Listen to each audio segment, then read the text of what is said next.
Mereka adalah 7 anak dari Kapten Georg von Trapp.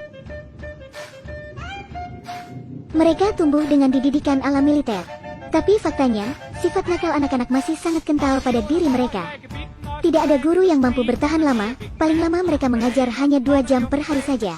Tapi sekarang mereka harus menghadapi seorang guru yang paling kreatif dan lincah. Namanya Maria. Sebenarnya dia baru saja diangkat menjadi seorang biarawati.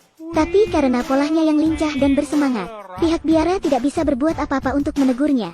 Sehingga, pihak dekan harus mengirimnya ke rumah Kapten Georg sebagai seorang guru. Begitu Maria tiba di rumah Kapten, dia sudah mulai menimbulkan gejolak. Dengan santai dia memberitahu Kapten bahwa peluit yang digunakan itu hanya untuk mengumpulkan ternak, dan bukan untuk memanggil orang. Ucapan Maria itu tentu membuat sang Kapten tersinggung. "Nona, apakah kamu punya banyak masalah di biara?" "Banyak sekali masalah di sana, Pak. Tapi tantangan tidak hanya datang dari sang Kapten. Tantangan berikutnya adalah ketika ketujuh anak itu tidak suka belajar. Bahkan acara makan malam di hari berikutnya menjadi peristiwa konyol bagi Maria. Tapi Maria berbeda dari guru yang lain. Dia tidak akan mengeluh kepada Kapten. Karena dia memang sangat tulus terhadap anak-anak itu. Dan di rumah itu, dia merasa lebih hangat dan lebih bahagia dari sebelumnya. Ketulusannya membuat anak-anak itu menangis. Karena sebelumnya tidak ada guru yang seperti dia. Di suatu malam, hujan datang disertai petir yang menggelegar. Anak-anak sang Kapten datang ke kamarnya karena takut. Lalu anak-anak itu mengelilingi Maria. Kemudian mendengarkan dia bercerita dan bernyanyi. Hal itu membuat hubungan mereka menjadi lebih baik. Tapi mendadak sang Kapten muncul dan merusak suasana. Karena di matanya, disiplin adalah hal yang terpenting. Jika sudah waktunya tidur, mereka harus tidur. Apalagi, besok sang Kapten akan menjemput seorang nyonya besar. Dan yang mengejutkan, nyonya itu akan menjadi ibu baru bagi anak-anak sang Kapten. Namun Maria tidak ambil pusing. Dia terus mencoba mengajar anak-anak itu dengan lebih kreatif. Meskipun sering mendapat halangan dari sang Kapten, di saat dia sedang mencari ide, tirai kamar itu tiba-tiba menarik perhatiannya. Dan keesokan harinya dia mendandani anak-anak dengan pakaian yang terbuat dari tirai kamar. Lalu membawa mereka berkeliling desa, sehingga anak-anak merasa lebih bahagia. Karena kreativitas dan energi Maria semakin mendekatkan mereka, walaupun mereka terkesan nakal pada setiap guru. Itu semua mereka lakukan untuk mendapatkan perhatian ayah mereka, supaya ayah lebih peduli dengan mereka. Hal itu membuat Maria berpikir, dan dia mulai mengajari mereka menyanyi, untuk menyambut kedatangan calon ibu baru mereka.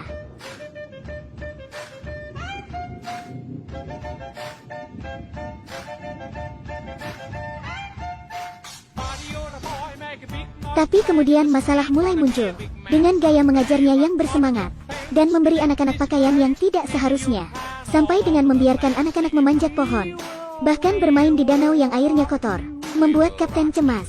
Dia tidak bisa membayangkan jika anak-anaknya menjadi kusam, karena mereka adalah anak bangsawan Salzburg, yang tidak pantas berkelakuan seperti anak desa biasa. Tapi Maria tidak mundur. Sebaliknya, dia menasihati sang Kapten untuk lebih mengenal anaknya. "Lihatlah anak Anda, Luisa, jangan mengajari aku. Dia akan tumbuh menjadi seorang wanita. Tapi Bapak tidak akan lagi mengenalnya. Friedrich akan menjadi pria seperti Anda. Tapi tidak ada yang memberi contoh untuknya. Beraninya kau memberitahuku tentang anakku?" Tentu saja, Kapten yang angkuh itu tidak akan membiarkan seorang guru untuk mengajarinya. Dan dia mengusir Maria dari rumahnya. Namun, pada saat yang sama, suara musik datang dari rumah mereka. Dan itu adalah suara anak-anak sang Kapten yang bernyanyi untuk calon ibu mereka. Sebuah lagu yang indah dan menyentuh hati ayah mereka. Karena sejak kematian istrinya, tidak ada lagi suara musik di rumah itu. Yang ada hanya perintah ala militer. Dia memang tidak ikut bernyanyi, tapi dia segera bergabung dengan anak-anaknya. Dan kemudian dia menatap Maria.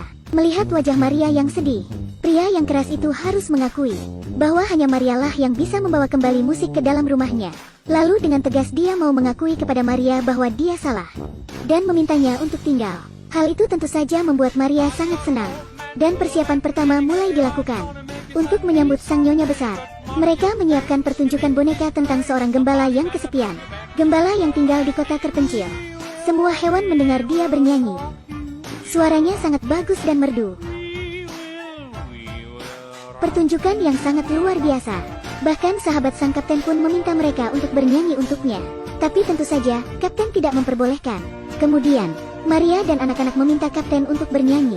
Sebuah musik klasik Snowdrop dari Sound of Music. Lagu yang indah dan mempesona. Tapi saat bernyanyi, mata Kapten selalu tertuju pada Maria. Dan ketika si nyonya besar memperhatikan hal itu, dia mulai ikut bergabung. supaya anak-anak juga bisa mendengar suaranya, dan berusaha menjadi pusat perhatian di antara mereka. Sang ayah yang merasa sangat senang, segera menyiapkan malam pesta yang sangat meriah. Di saat Maria berada di luar untuk mengajar anak-anak menari, Kapten George datang dan mengajaknya menari. Keduanya menari dengan indah. Hal ini membuat jarak mereka semakin dekat, dan pastinya membuat wajah Maria memerah.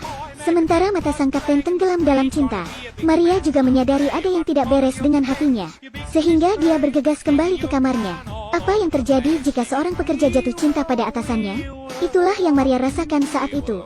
Dan si nyonya besar bisa melihat ada yang tidak beres di antara mereka, sehingga untuk menjaga kapten tetap menjadi miliknya, dia sengaja meninggalkan Maria sendirian, lalu mengenakan gaun dansa yang indah, dan mengambil inisiatif untuk membiarkan Maria bersaing dengannya.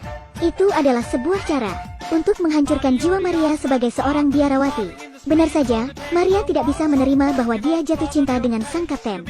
Dia buru-buru mengemasi tasnya dan diam-diam melarikan diri. Namun kepergian Maria membuat anak-anak sangat sedih. Mereka tidak bersemangat saat bermain-main dengan calon ibu mereka, dan ekspresi kapten juga terlihat sendu. Di hari berikutnya, anak-anak datang ke biara untuk mencari Maria.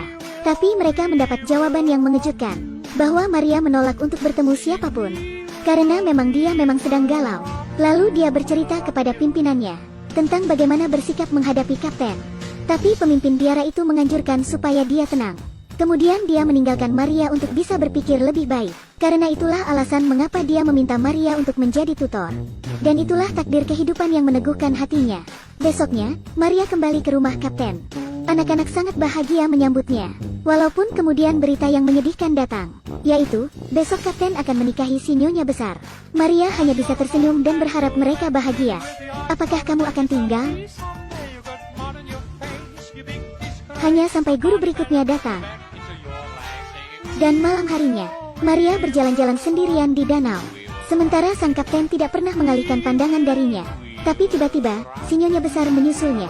Dan kesempatan kali ini, kapten harus berterus terang tentang hubungannya dengan wanita itu. Lalu juga menegaskan bahwa dia tidak mencintainya. Di luar dugaan, wanita itu tidak marah, dan rela jika harus menyingkir pergi. Kapten pun segera menghampiri Maria untuk mengungkapkan cintanya, dan Maria juga menanggapinya dengan bahagia. Hari berikutnya, pasangan itu kemudian mengadakan pesta pernikahan. Namun, sebulan kemudian, Nazi berhasil menduduki Austria, dan mereka mengirim telegram agar kapten melapor ke pangkalan perang yang baru. Tentu saja, kapten tidak akan mematuhi perintah itu. Dan malam harinya, dia membawa keluarganya dan bersiap untuk melarikan diri dari tempat itu. Tapi ternyata Nazi sudah menunggu di luar rumah mereka, dan mereka akan membawa kapten dengan paksa. Tapi kapten bukan orang bodoh.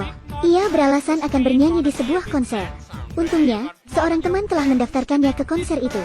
Dan setelah memeriksa undangan acara itu, Nazi tidak bisa berbuat apa-apa terhadap mereka. Lalu selama pertunjukan tersebut, kapten berusaha menemukan cara untuk melarikan diri. Tapi penjagaan Nazi sangat ketat, sehingga tidak ada kesempatan sama sekali. Untungnya sahabat sang kapten segera menemukan cara. Dia menawarkan agar keluarga kapten ikut menyanyikan sebuah lagu yang dibawakan bersama tarian yang indah. Saat itulah anak-anak tampil sambil mengucapkan selamat malam. Sebuah lagu perpisahan yang cantik, membuat para penonton seolah enggan beranjak. Tanpa penonton sadar bahwa itu adalah sebuah tipuan, karena sekejap kemudian keluarga kapten menghilang di dalam kegelapan. Dan saat penutupan acara, keluarga kapten sudah pergi jauh tanpa terdeteksi. Menyadari hal itu, Nazi mulai mencari ke biara-biara. Sementara sang kepala biara menyembunyikan mereka dengan sangat rapi.